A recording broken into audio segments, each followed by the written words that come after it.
What's up, folks? Welcome back to Tactical Tortoise. My name is Trevi, and it's another Tournament Tech Talk to talk about some absolutely zany lists from this past weekend's Las Vegas Open, the very biggest Warhammer 40k tournament in the entire world. The tournament brought us lots of highly competitive play, but it also brought us some really inspiring lists. So, what I'm going to be doing today to wrap up coverage of this year's Las Vegas Open is go through a couple of the lists that had only a single loss on their record, meaning that they went 5-1 over the first 2 days of the event, not quite making it to that undefeated top 8 bracket, but got real close. And the lists I picked here are absolutely wild. So if you are a fan of meme lists and pet units, these players brought those with the full intent of doing as well as they could. Now, like I've talked about in my other Las Vegas Open videos, Las Vegas Open used the Warzone Nephilim format, so any of the changes in the recent data slate and Munitorum field manual updates were not being implemented for the event since the list cutoff was prior to those rules being released. Also, like I said, this is going to be the last bit of LVO coverage that we're getting. So if you want me to dive into some Arcs of Omen, keep in mind that I'm going to be live streaming the Captain Con GT, a 64-player GT, all weekend. So subscribe to the channel and hit the little bell thing to get notified when I go live. I'm going to be streaming all 5 rounds of the event, both Saturday and Sunday. I'm excited to watch some hardcore Arcs of Omen gameplay and see the insane list that people come up with. That's all of the housekeeping out of the way. Let's dive into some insane lists, starting with everyone's favorite demon hunters, the Grey Knights. In this list, we have Matt Laura, the LVO 2022 second place finisher, who was defeated in a close game to Richard Siegler in the final round, and who I interviewed after that event on this channel, so you can go watch that if you want to hear about that game. But he was bringing Grey Knights this time instead of his normal Golden Boy Custodes. While Grey Knights isn't the most surprising faction to be playing, they are not doing super great in the Warzone Nephilim format, looking to do a little bit better in Arcs of Omen, but this list is far different from what you normally see playing modern Grey Knights, which usually focuses on Nemesis Dread Knights. Instead, Matt was bringing an MSU style with a bunch of individual minimum-sized units. This was all coming out of the Prescient Brethren sub-faction, which gives the list access to a 1 CP reroll 1s to hit and wound stratagem, as well as the Divination Warlord trait to give them potential CP regen to fuel all those rerolls. That means that it can use these little tiny units to rocket out of their deployment zone, hide behind ruins for most of the game, but as soon as they can interact with a forward objective, jump out there, beat down their opponents with incredibly efficient melee attacks, and even though they're going to lose 5 Space Marines doing it, they won't feel too bad because there's plenty more where that came from. The list in particular is bringing a Brother Captain upgraded with Heroism's Favor and Unyielding Anvil. This gives him a 6-inch aura that grants core units objective secured, and Heroism's Favor is actually a little bit of an interesting include here. It lets a core unit at the start of the opponent's charge phase heroically intervene once per game. We also had a Brotherhood Librarian with the Foretelling of Locust to allow some units in the army to redeploy, and Psychic Epitome to do additional mortal wounds with his psychic powers,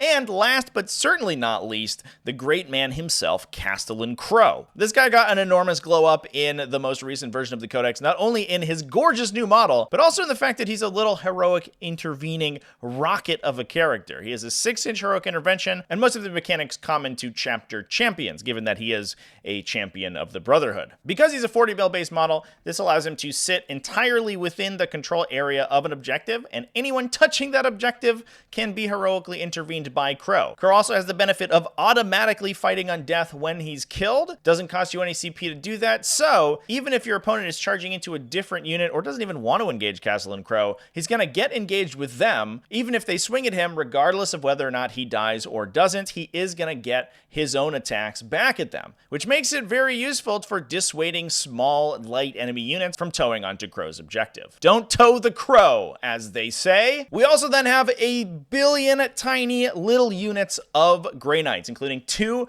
Brotherhood Terminator squads, a unit that I have not seen in an age, as well as 3 strike squads, 3 minimum-sized paladin squads. That's right, everybody. We're getting wild with this list. There are actual paladins here. That's 2 units of 3 just to act as little bulwarks, as well as 3 5-model interceptor squads. Now, for those keeping track, that is 11 sets of Grey Knight infantry, whether they're 5 or 3-model units, alongside a Brotherhood Apothecary to keep them going, who's bringing that divination to be able to do a psychic action to regenerate CP, and also Presaged Paralysis, which gives him the ability to once per game turn Overwatch off from an enemy unit in your charge phase. This is especially good since Flamers had not yet seen the nerf when this list saw play, so eating an Overwatch from Tzeentch Flamers would easily have killed one of these units charging in. With that Presage Paralysis, you just get to punch them and murder them with your big Nemesis 4 sticks. Overall, this list is absolutely wild and highly technical, especially compared to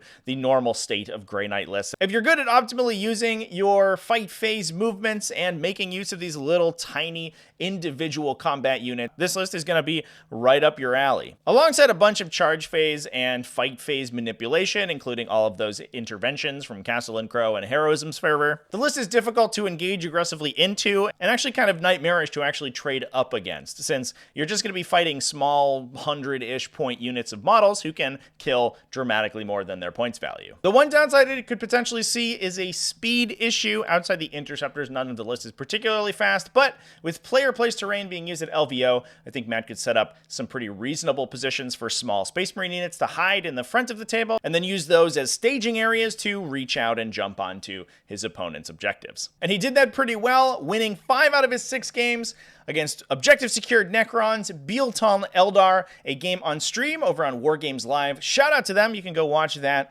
on their channel. Against Skari, the Drukhari player from over on the Scardcast YouTube channel, a win versus Tau, and then unfortunately being absolutely destroyed in the 5th round, 25-97 by Blood Angels, before going on to win his last game against Harlequins. Overall, pretty broad spectrum of armies, but hit a lot of the boogeymen in the meta, and we're able to take them down with what is a pretty off-meta list. Now, speaking of off-meta, some other things that have not been seen in the metagame for millions of years are great extinct mammals, including the Mastodon. That was a hell of a transition, but we're going to talk about Space Wolves now, because this is Linton Rowan's incredible Space Wolf successor list. The core of this list is no less than 30 Wolfen. That's right, the big 3-0, literally the maximum Wolfen you can take. Those make up the bulk of a Vanguard detachment alongside a Cyber Wolf and 2 Eliminator squads, a Primaris Chief Librarian, and a Primaris Tech Marine. Wolfen in a Space Wolves army aren't that surprising. They are a pretty good trading unit, and while you usually see little 5-man squads in order to surround an objective and force your opponent to trade for it if they actually want to stop you from holding it, the delivery system here is a little surprising because it is a Mastodon super heavy transport. Now, for those who haven't seen the Mastodon profile, this thing is an absolute truck. For only 750 points, what an absolute bargain. You get a T9 30 wound monstrosity with 2 points of void shields. This gives it an additional 2 sets of 3 floating wounds with a 5+ invulnerable save that can each eat up to 3 damage worth of attacks, and any excess damage out of each of those 3 is left over. So, for example, if you shoot this thing with a railgun, it's going to do somewhere around 9 damage. The void shield will eat that. The 3-point void shield will drop, and you'll still have 1 more void shield and the 30 hull wounds to eat additional shooting. At that toughness 9, this thing is already difficult to kill, but given that this is a Warzone Nephilim format event, it also has Armor of Contempt and a base 2+ save, bringing it down to effectively a 1+ save. The inclusion of the Chief Librarian in this list is very important as well, because he's able to contribute the Stormcaller psychic power, which gives every Space Wolves unit, importantly not core in an aura around the Chief Librarian, light cover. That means we're going to bring this massive 30 wound toughness 9 Mastodon down to a 0+ save. While its invulnerable save does drop after a couple hits because the void shields are no longer protecting it, doesn't really need one given the fact that most shooting is going to be putting it on a 4+ or a 5+ shave. The Mastodon also has insane shooting, coming equipped with 2 sets of heavy flamers, 2 las cannons, and a siege melta array that basically consists of 3 multi-meltas stuck together, alongside a Sky Reaper battery that's an 8-shot autocannon profile with bonuses against aircraft. We do have the Primaris Tech Marine in the list to give it +1 to hit, so all of that stuff is going to be hitting on 2s. Hilariously, the Mastodon's actually not too bad in combat either. It has a 5+ weapon skill, which is pretty divergent from where most vehicles sit, usually at a 6+. If we were playing Space Wolves proper, it would actually hit on 4s in the first round of combat, which would be pretty funny, especially since its crushing tracks are strength 9, AP2, D3 damage apiece, and it starts with 6 attacks, so 7 on the charge. Unfortunately, we are in a successor chapter, bringing Hungry for Battle and Whirlwind of Rage. So while it's not getting +1 to hit built in, it does get that exploding sixes effect that can turn into Tesla sixes if the army is in the Assault Doctrine, thanks to the Space Wolf Super Doctrine. With that Hungry for Battle, it also means that the Wolfen disembarking from the Mastodon have a pretty reasonable threat range. The Mastodon can also transport up to 40 infantry. Your Wolfen models each count as 2, so 2 of these Wolfen packs are going to be sticking inside the Mastodon. What Linton did with the 3rd unit of Wolfen, I don't know. Could easily have just kept them behind it since the Mastodon is so physically large. It's actually difficult to draw a line of sight past it, but you can also use the Cunning of the Wolf to outflank those guys to bring them out of reserve. Go for an 8-inch rerollable charge out of a strategic reserve, which actually isn't that bad. We also have a couple Eliminator squads to potentially screen out forward deployers and perform actions, alongside that Cyberwolf to do the same thing. Now, the other benefit of putting so many melee infantry into a heavy transport like this is the response to how people normally deal with transported infantry units in 40k. Generally speaking, the game plan is going to be to use psychic powers and shooting to drop the transport to low wounds, and then kill it before the charge phase, using your charge threat to push back the potential position of where the unit's disembarking could go, or just put yourself in a position where you can charge almost anywhere that they can successfully disembark.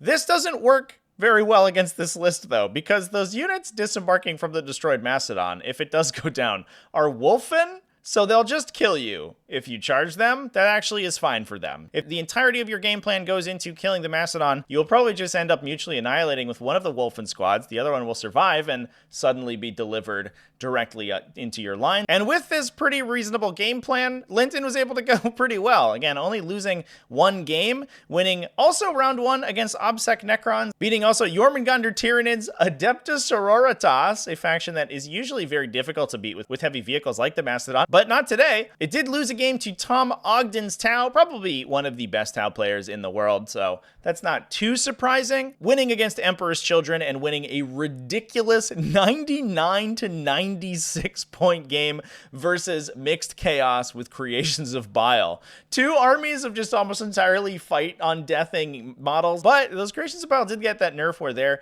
models only fight on death half the time, whereas Wolfen do it all the time. It certainly helps in that fight. This list is absolute class, and I think if you don't have the firepower to deal with the Mastodon, which most armies just don't, there's going to be 20 Wolfen in your face, potentially 30 very quickly. You just die, I guess.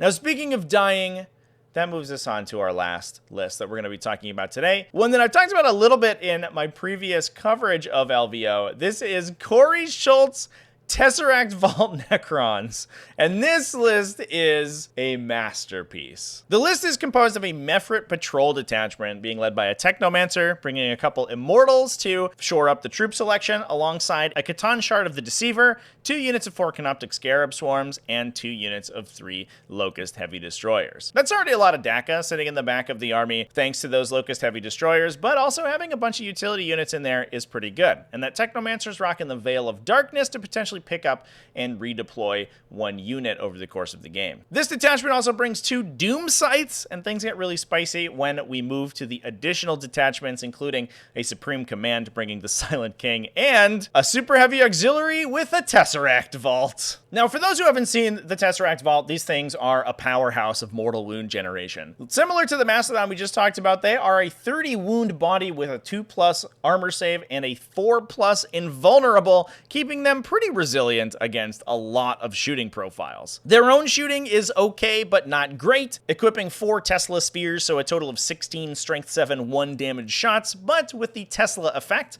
the Silent King is in the list, so he can give them +1 to hit with My Will Be Done and full hit rerolls in melee, so you can reroll all your hit rolls fishing for extra hits. But the real star of the show for the Tesseract Vault is its powers of the Catan ability. Unlike most Catan, which are just locked to 1 or 2 casts, the Tesseract Vault gets a massive 3 as long as it's at its top bracket. You can also use stratagems to make it cast again, allowing it to cast up to 4 powers every movement phase. And in addition to that, Tesseract Vaults also get built-in bonuses to use their powers of the Catan. Not only bonuses on the dice rolls when dice rolls are required to hit or manifest the power, but also sometimes increased range on their effects as well. This means that the Tesseract Vault is dumping D3 mortal wounds across large swaths of your opponent's army every turn, which stacks up in a big way if they can't deal with the vault quickly. And you can make that even harder with the inclusion of another Catan in the list, this being the Catan Shard of the Deceiver. Now, the Deceiver himself is basically a normal Transcendent Catan Shard with a couple extra bonuses. Obviously, he has a unique Catan power for himself. He's a little bit tankier with a built-in -1 to hit, but most importantly, he has the ability to redeploy 3 Necron units before the game starts, including putting those into strategic reserve free of command point costs. That's important for not only these 2 Doom sites, since you can run into matchups like Tau Empire, for example, where if you have aircraft that can't be obscured by terrain and you go second, long-range guns would be able to kill them immediately. So as soon as you know the player going first, you can put those Doom sites in strategic reserve and not really be threatened by losing them on the top of the first turn. Now, interestingly, the Deceiver can also pick up the Tesseract Vault and convince his opponents they had no idea where this enormous 4-story tall floating pyramid went. This allows you to strategic reserve the Tesseract Vault off the table edge in a future turn. Now, the big downside for doing this with the Tesseract Vault itself is that it is physically too large to be placed wholly within 6 inches of a table edge, which means it suffers the penalties that strategic reserving large models and usually super heavies comes with. This includes restrictions on manifesting psychic powers, shooting, charging, intervening, doing actions the turn that they come in. Essentially, if they're too large to strategic reserve normally, they'll just have to take the turn that they reserve in off. Now, like we said, the Tesseract Arc's shooting is okay, but not the greatest thing in the world, so losing a couple shots from the Tesla spheres doesn't hurt that bad. But the big benefit here is that those strategic reserve rules do not prevent it from manifesting powers of the Catan. If you go second against a bunch of railguns, that Deceiver can put that Tesseract Vault in reserve. You can hide all of your army behind obscuring terrain until such time as the 2 Doom sites and a Tesseract Vault show up off the table edge or deep striking normally, as the Flyers do when they strategic reserve. Those Flyers are going to be able to fire all their guns normally with potential +1 AP from the Metfrit Dynasty sub-faction ability, and that Tesseract Vault can put itself in a position to dump absolutely nightmarish amounts of mortal wounds on your opponent. That's all buffed by the Silent King, who acts not only as a powerful late game piece and a shooting platform himself, but also buffs up all of these units since they are all bestowed with the Necron benefit of basically the whole faction having the core keyword. The Technomancer in here also gives you some options to redeploy. He allows you to pick up a core unit and deep strike it during the game, wholly within 6 inches of himself, but I'm not sure, in fact, I'm almost entirely certain that the Tesseract Vault is physically too large to do that. The problem here being that, while it does have a base, it does use a hull measurement rule, so the entirety of the model must be within 6 inches, not just the base itself. That's unfortunate, but you can still use it to redeploy the heavy destroyers or immortals, or even Doom Scythe, I guess. If Corey Schultz did pretty well over the course of the weekend, again as a 5-1 finisher, winning against Paragon Warsuit Adeptus Sororitas using the Bloody Rose. The list did pretty well over the course of the weekend, again as Corey was a 5-1 finisher, winning a game against Bloody Rose Adeptus Sororitas, running a bunch of Paragon Warsuits, an Iron Hands list, Classic Astra Militarum, a very close 70-69. Nice. Versus Chaos Demons, and then losing his one game 85-86 against Jack Harpster. Jack Harpster ended up being the final winner of both LVO and the 2022 ITC season, and this game might have torpedoed his chances of winning both of those. I talked about it a little bit in my video breaking down Jack Harpster's results at the event, but this game actually got originally scored as a draw, 85-85, before apparently Jack realized that he did have a potential avenue to victory. I had to roll some unlikely dice to do it, but ended up making it happen and snatching the win on the bottom of round 5. Absolutely crazy game. Corey then had to play the Blood Angels matchup again in the 6th round of the event, and this time took what he learned from his game with Jack Harpster and won that one as well for that 5-1 score. This list is a finely crafted work of art, and I think it's a particularly poignant example of building strong combos into your list. Even though your list is pretty off the wall, you can still make big units like the Tesseract Vault work as long as you have synergies within the rest of your list and your faction to make the most of it. And with that, those are my picks for the weirdest successful lists at LVO. If you have any lists that you saw do well at LVO that you think I missed, go ahead and post them down in the comments, and let me know down in the comments which of these 3 lists is your favorite. Big thanks for watching all the way to the end of the video. Thanks as well to everybody who supports the channel, either over on Patreon at patreon.com/TacticalTortoise. YouTube channel members, Twitch subscribers, all you people are great. I love you. Remember to keep it classy, folks, and have happy wargaming. I just realized my lighting is white today. I just switched it to white just like to see how it would look, and I thought it looked okay, but we'll be green next time, I swear.